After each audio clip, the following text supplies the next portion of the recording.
નમસ્કાર, GTPL અંજલી cable network પર આપ નિહાળી રહ્યા છો જામનગર એટ 9 ન્યૂઝ. જામનગર અને જિલ્લાભરમાં બનેલી ઘટનાઓ સમાચારના રૂપમાં.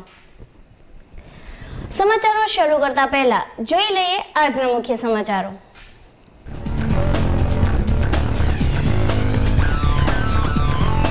જામનગરમાં સત્તાપક્ષ દ્વારા અવગણા થતા વિરોધ પક્ષના ટેકે જંગે ચડતા પૂર્વ ડેપ્યુટી મેયર.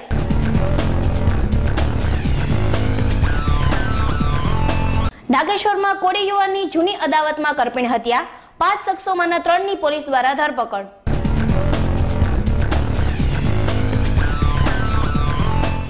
હવે જોઈએ સમાચારો વિગતવાર. જામનગરના પૂર્વ ડેપ્યુટી મેયર અને ભાજપના નગરસેવક મનસુખભાઈ ખાણધર દ્વારા પોતાના ઘર નજીક નિર્માણધીન ગેરકાયદે કોમર્શિયલ કોમ્પ્લેક્સના વિરોધમાં સાથ આપવા માટે કોંગ્રેસ પક્ષની મદદ માંગતા નગરના રાજકીય તાપમાનના ભર શિયાળે ગરમાવો આવી ગયો છે. જામનગરના વોર્ડ નંબર 9માં સિન્ડિકેટ સોસાયટીના રહેણાંક વિસ્તારમાં ભાજપના અગ્રણી નેતા અને પૂર્વ ડેપ્યુટી મેયર મનસુખભાઈ ખાણધરના ઘરની પાસે ગેરકાયદે નિર્માણ થનારા કોમર્શિયલ કોમ્પ્લેક્સની મંજૂરી રદ કરવા મનસુખભાઈ ખાણધર દ્વારા કમિશનરશ્રીને લેખિત રજૂઆત કરવામાં આવી હતી, પરંતુ કોઈ પગલાં ન લેવાતા તેમણે સત્તાધારી પોતાના જ પક્ષના ભાજપના તંત્ર સામે ઉપવાસ અને ધરણા કરવાનો નિર્ણય કર્યો છે. મેં અગાઉ આ બાબતની કે જે ખોટી કોમર્શિયલ કોમ્પ્લેક્સ મંજૂરી આપેલ છે તેના બાબતે મેં મેયરશ્રીને પણ ધ્યાન દોરેલ, મેયરશ્રીએ અધિકારીને ધ્યાન દોરેલ, છતાં અધિકારીએ કરેલ નથી. કોઈ સુધારા વધારે કરે નથી. અધિકારી એકને એક એના ગણા ગાય કે ના મેં મંજૂરી સાચી આપી છે, છતાં આ બધું બનવાથી મારે ન છૂટકે મારા એક સાથી મિત્ર કોર્પોરેટર તરીકે તમામ 57 કોર્પોરેટરને મેં આ જાણ કરેલ છે કે ભાઈ મને આવું જ્યારે પણ જામનગરમાં તકલીફ પડતી હોય, એક કોર્પોરેટરને તકલીફ પડતી હોય, કોર્પોરેટરને મિત્રને નાતે મને સપોર્ટ કરવા વિનંતી. કોઈ આમાં પક્ષાપક્ષી વગર એક સત્ય છે, સત્યને એક વાચા આપવાની વાત છે. શાસક જૂથના અમુક મિત્રો, કોર્પોરેટર મિત્ર અને વિરોધ પક્ષના અમુક કોર્પોરેટર મિત્ર સાચી વાતમાં સહકાર આપવા મને જણાવેલ છે કે સાચી વાત હશે તો તમને અમારો સહકાર છે. મારી માંગણી એટલે કે જે મારા વિસ્તારમાં આવું ખોટું જ્યારે કોમર્શિયલ કોમ્પ્લેક્સ થવાથી નાગરિકોને તકલીફ પડતી હોય અને જ્યારે એક નીતિ નિયમો કે બાંધકામના નિયમો હોય છે, પાર્કિંગ કેટલું હોવું જોઈએ, FSI કેટલી હોવી જોઈએ, તમામ નિયમોને નેવે મૂકીને પબ્લિક હેરાન થવાની હોય તો ત્યારે મારી આ ફરજ થઈ જાય, ત્યારે મેં આ રજૂઆત કરેલ છે.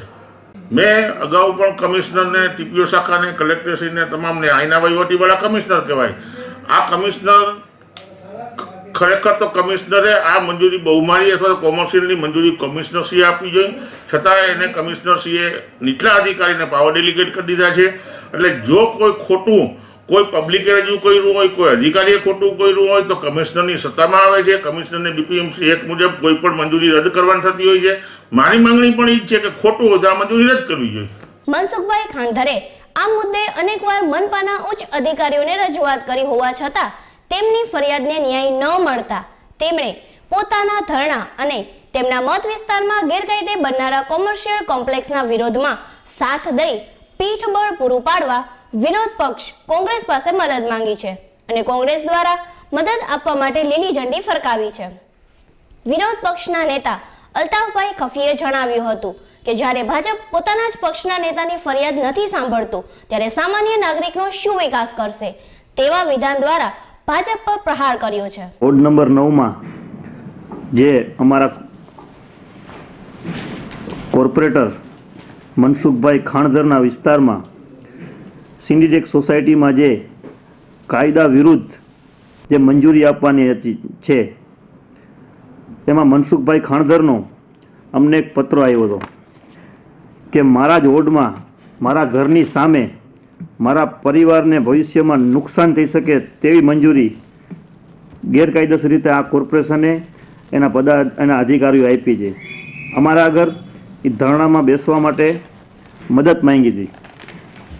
અમે પણ એને એક પત્રો લખ્યો છે કે કોંગ્રેસ પક્ષ, વિરોધ પક્ષ પ્રજાના હિત માટે, જામનગર શહેરની જનતા માટે, ચાહે કોઈ પણ પક્ષમાં હોય, પ્રજાહિતના પ્રશ્ને અમે હંમેશા સાચો રસ્તે જાસી અને અમારી લાયક જે જરૂર હોય એ જરૂર અમે એને મદદરૂપ થાશી. જામનગર @9 ન્યૂઝની ટીમ દ્વારા ભાજપના પદાધિકારીઓ તેમજ પક્ષના અગ્રણીઓનો સંપર્ક સાધી આ બાબત વિશે વધુ માહિતી મેળવવા કોશિશ કરવામાં આવી હતી, પરંતુ ભાજપના પદાધિકારીઓ અને પક્ષના અગ્રણીઓએ આ પક્ષનો આંતરિક મામલો છે તેમ કહી મૌન સેવ્યું હતું. ગુલાબનગર વિસ્તારમાં એક કોમર્શિયલ બિલ્ડિંગની આપણે મહાનગરપાલિકા દ્વારા મંજૂરી આપવામાં આવેલ છે, જે DCRના નિયમોને જોગવાઈને ધ્યાને રાખીને મંજૂરી આપેલ છે. અને રહેણાંક વિસ્તારમાં રોડની વિડ્થને ધ્યાને રાખીને આપણે DCRમાં જોગવાઈ છે તે મુજબ કોમર્શિયલ હેતુના બાંધકામની મંજૂરી આપેલ છે.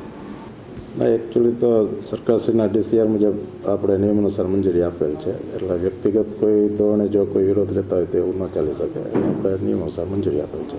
નિયમ મુજબ હોય પછી જ આપણે મંજૂર આપેલ હોય, એટલે જે કંઈ ડોક્યુમેન્ટ એવિડન્સ હોય એ કલેક્ટરશ્રી તરફથી પણ કોમર્શિયલ હેતુમાં ફેરવવામાં આવે છે, ત્યારબાદ આપેલ છે. જામનગરમાં ગ્રીન માર્કેટ વિસ્તારમાં ગઈકાલ બપોરે ધોળે દહાડે લૂંટનો બનાવ બનતા ભારે દોડધામ મચી ગઈ છે. બે લૂંટારુઓ છરીની અણીએ આંગળીયા પેઢીના કર્મચારી ઉપર હુમલો કરી લોહી લુહાણ કરી નાખી કબાટમાંથી ₹9.5 લાખની રોકડ રકમની લૂંટ ચલાવી ફરાર થઈ ગયા હતા. પોલીસે લૂંટારુઓને પકડવા માટે નાકાબંધી કર્યા પછી ધ્રોલ નજીક સોયલના ટોલ નાકા ઉપર ઉભેલી એક ST બસમાંથી એક લૂંટારુને રોકડ રકમ સાથે દબોચી લેવામાં આવ્યો છે, જ્યારે બીજા લૂંટારુની શોધખોળ ચાલી રહી છે. જામનગરના બેડી બંદરેથી SR કંપનીમાં ખટારા મારફતે મોકલવામાં આવતા કોલસા કૌભાંડનો SOG શાખાએ પર્દાફાશ કરી જામનગર ગ્રામ્યના ધારાસભ્ય રાઘવજીભાઈ પટેલના પુત્ર જયેન્દ્ર રાઘવજીભાઈ મોંગરા અને તેના ભાગીદારની ધરપકડ કરી હતી. હલકી ગુણવત્તાનો કોલસો ધાબી દેવા હોવાનું અને એક જ સરખા ખટારાના નંબરના આધારે આ કૌભાંડ આચરવામાં આવતું હોવાનું જાહેર થયું છે. આ પ્રકરણની આગળની તપાસ LCBને સોંપી દેવામાં આવી હતી, જે તપાસના અંતે કુલ 36 આરોપીઓની કોલસા કૌભાંડમાં ધરપકડ કરવામાં આવી હતી. આ કોલસા કૌભાંડમાં કુલ 39 આરોપીઓ સામે ચાર્જ ફ્રેમ કરાયો હતો અને કુલ 37,000 પાનાઓ સાથેનું ચાર્જશીટ જામનગરની અદાલત સમક્ષ રજૂ કરવામાં આવ્યું હતું. આ કોલસા કૌભાંડમાં ખંભાળિયાની કર્ણકૃપા ટ્રાન્સપોર્ટ કંપનીના 3 ભાગીદારો ખંભાળિયાના કલ્પેશ નાગસીભાઈ નાથાભાઈ ગઢવી, કિશન લાલાભાઈ નાથાભાઈ ગઢવી અને વિજય રમણદાન દેવનાથ ગોસાઈ બાવાની ગઈકાલે LCBના PI DN પટેલ તેમજ PSI શ્રી ઠાકુર તથા શ્રી કરછા અને તેમના સ્ટાફે ધરપકડ કરી લીધી હતી, જે ત્રણેયને 5 દિવસની રિમાન્ડની માંગણી સાથે અદાલત સમક્ષ રજૂ કરવામાં આવી રહ્યા છે. પોલીસ તપાસ દરમિયાન ત્રણેય આરોપીએ પૂર્વયોજિત કાવતરું ઘડીને સિકંદર સુમરા સાથે કૌભાંડ આચર્યું હતું. NRE કોક કંપનીમાંથી હલકી ગુણવત્તાનો કોલસો લઈને મોરબી મોકલવાને બદલે SR કંપનીમાં ધાબડી દીધો હતો, જેના બદલામાં સિકંદર સુમરા પાસેથી ₹19,50,000નું કમિશન મેળવી લીધું હોવાનું જાહેર થયું હતું, જેથી પોલીસે તે રકમ કઢાવવા માટેની કાર્યવાહી હાથ ધરી છે. આ ત્રણેય ધરપકડ સાથે કોલસા કૌભાંડમાં કુલ ધરપકડનો આંક 39નો થયો છે.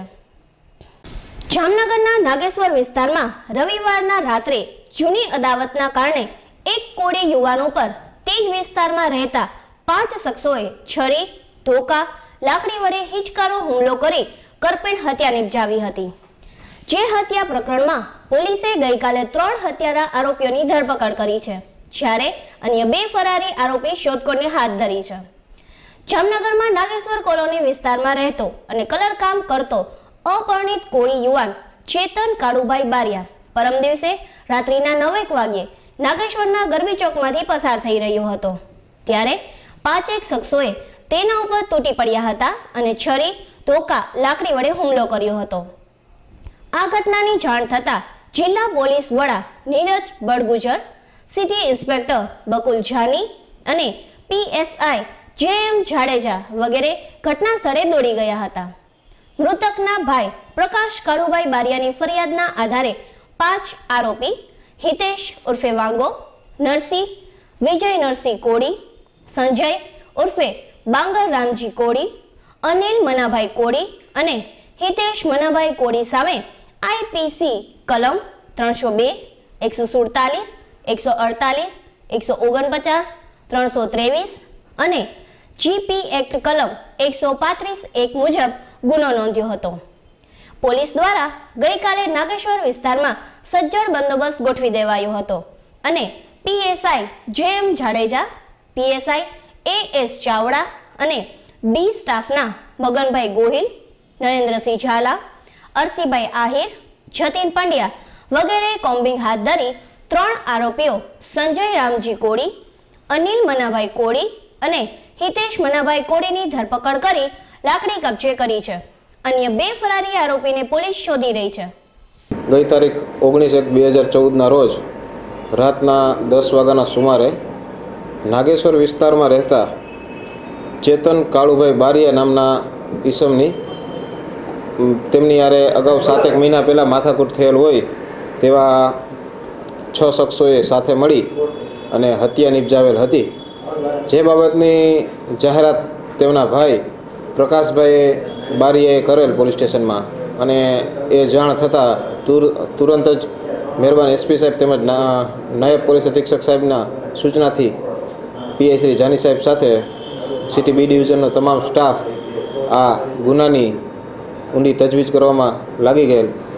જે દરમિયાન તપાસમાં કાલે જેએમ જાડેજા સાહેબ સાથે અત્રે એનો ડી સ્ટાફ સાથે પેટ્રોલિંગમાં હોય ત્યારે એવી ખાનગી બાતમી મળેલ કે આ બનાવમાં જેમનો હાથ છે તે પૈકીના 4 આરોપીઓ સંજય ઉર્ફે બાંગર, રામજીભાઈ બારધિયા, અનિલ મનાભાઈ ડોણાસિયા, હિતેશ મનાભાઈ ડોણાસિયા નામના 3 ઈસમો આ વિસ્તારમાં ફરે છે.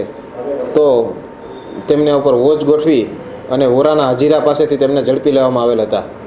તેમજ આ કામે તેમના સાથે એક કાયદાથી સંઘર્ષિત કિશોર પણ સામેલ હોવાની હકીકત તેમના નિવેદનમાં બહાર આવતા તે જયદીપ ઉર્ફે ચોટી ધીરુભાઈ લક્ષ્મણભાઈ પરમાર તેમને પણ આજ સવારના અટક કરવામાં આવેલ છે. તેમજ આગળની તપાસ તજવીજ આ બાદ ચાલુ છે. તેમજ નાગેશ્વર વિસ્તારમાં હાલ કોઈ અનિચ્છનીય બનાવ નથી અને વાતાવરણ શાંતિભર્યું છે. જામનગરની કલેક્ટર કચેરીમાં જમીન શાખામાં ફરજ બજાવતા એક નાયબ મામલતદારને શનિવારે બપોરે રાજકોટ એસીબીની ટીમે ₹1,60,000ની લાંચ લેતા રંગે હાથ ઝડપી લીધી. 1 દિવસની રિમાન્ડ પર હાથ લીધા છે, જેની વધુ રિમાન્ડ નામંજૂર થવાથી જેલમાં ધકેલી દેવાયા છે. ઉપરાંત તેઓના એક બેંક લોકરમાંથી ₹4 લાખના દાગીના મળી આવ્યા છે, પરંતુ અન્ય 2 બેંક લોકર ખાલી કમનજરે પડ્યા હતા. જામનગરની કલેક્ટર કચેરીમાં જમીન શાખામાં ફરજ બજાવતા નાયબ મામલતદાર મનોજભાઈ ઠાકરને રાજકોટની એસીબી શાખાએ શનિવારે બપોરે કલેક્ટર કચેરીના પ્રાંગણમાંથી ₹1,60,000ની લાંચ લેતા રંગે હાથે ઝડપી લીધા હતા, જેને અદાલત સમક્ષ રજૂ કરી 1 દિવસની રિમાન્ડ પર લીધા હતા. ગઈકાલે આ આરોપીને ફરીથી વધુ રિમાન્ડની માંગણી સાથે રજૂ કરવામાં આવ્યા હતા અને 5 દિવસની વધુ રિમાન્ડની માંગણી કરી હતી, પરંતુ આરોપીના બચાવ પક્ષે રોકાયેલ એડવોકેટ કિરીટભાઈ જોશીએ લંબાણપૂર્વકની દલીલો કરી હતી. જે દલીલોને ધ્યાને લઈ મેજિસ્ટ્રેટ શ્રી ડી.વાય. પટેલે પોલીસને વધુ રિમાન્ડની માંગણી ફગાવી દીધી હતી અને નાયબ મામલતદારને જ્યુડિશરી કસ્ટડીમાં મોકલી આપ્યા હતા. સરકાર પક્ષ અને પોલીસ દ્વારા એવી રજૂઆત કરાઈ હતી કે આરોપી સાથે અન્ય કોઈ કર્મચારીની સંડોવણી છે કે કેમ. ઉપરાંત તેમની સરકારી કચેરીમાં તથા અન્ય સ્થળે સાહિત્યની ચકાસણી વગેરેની કામગીરી કરવાની હોવાથી વધુ 5 દિવસની રિમાન્ડની માંગણી કરાઈ હતી, પરંતુ બચાવ પક્ષના વકીલ કિરીટ જોશી દ્વારા વિરોધ કરી 1 દિવસની રિમાન્ડ દરમિયાન તમામ હકીકતો અંગેની તપાસ થઈ ગઈ છે, તેથી વધુ રિમાન્ડની જરૂરિયાત રહેતી નથી વગેરે દલીલોને ધ્યાને લેતા રજૂઆત કરતા વધુ રિમાન્ડ નામંજૂર કરાઈ હતી. જામનગર અને રાજકોટની એસીબી શાખા દ્વારા નાયબ મામલતદારના એક બેંક લોકરની તપાસણી દરમિયાન અંદરથી ₹4 લાખના સોના ચાંદીના દાગીના મળી આવ્યા હતા, જેમાં મોટાભાગના તેમના પત્નીના સ્ત્રીધનના દાગીના હોવાનું પોલીસ સમક્ષ જણાવાયું છે. ઉપરાંત અન્ય 2 લોકરો ખાલીખમ નજરે પડ્યા હતા. જામનગર@9 ન્યૂઝમાં સમય થઈ ગયો છે એક નાનકડા વિરામનો. જોતા રહેશો જામનગર@9 ન્યૂઝ.